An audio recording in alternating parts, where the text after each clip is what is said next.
juin 2022, l'explosion du scandale des sacs de billets d'euros du Qatar, trouvés chez les députés socialistes, a secoué le Parlement européen.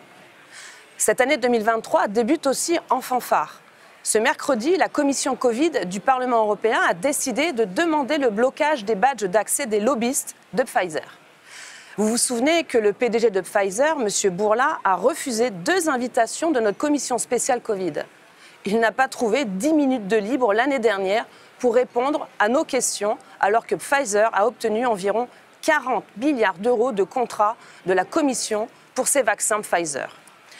M. Bourla nous a juste envoyé par écrit en début de semaine une lettre insipide d'une page, probablement écrite par des avocats et qui ne répondait pas à nos questions.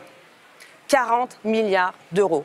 C'est le plus gros contrat de l'histoire ici à Bruxelles. Je note que les groupes Renaissance et PPE, c'est-à-dire les macronistes et les républicains, et leurs alliés à Bruxelles, ont marqué leur opposition à cette sanction symbolique.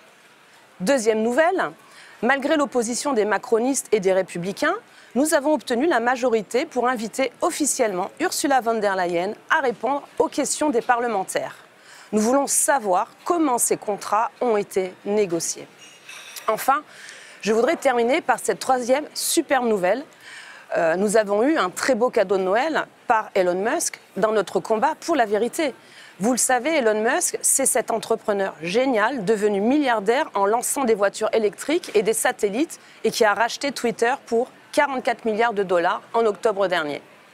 Suite au rachat de Twitter en 2022, Elon Musk et ses équipes ont révélé que des comptes et des messages avaient été supprimés par Twitter suite à des pressions de la Maison-Blanche ou d'organisations internationales, alors que les informations publiées sur les traitements ou les vaccins Covid, effets secondaires, inefficacité dans la durée et inutilité chez les enfants, qu'il publiait étaient des publications utiles au débat politique ou scientifique ou reprenaient des informations officielles ou des publications médicales. On appelle cela le Twitter File Covid. Certains comptes ont été donc censurés alors qu'ils étaient tenus par des médecins ou experts légitimes.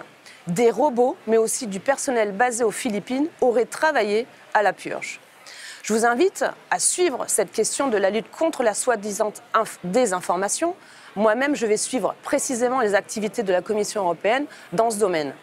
Sachez que Bruxelles avait publié jusqu'en juillet 2021 des résultats de son programme de surveillance de la désinformation liée au Covid.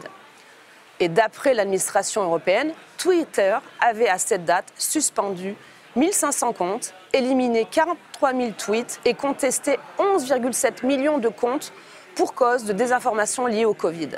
Facebook, Instagram auraient de son côté effacé 67 000 publications durant le mois de mai 2021 pour viol de leur politique concernant la désinformation liée au Covid et au vaccin.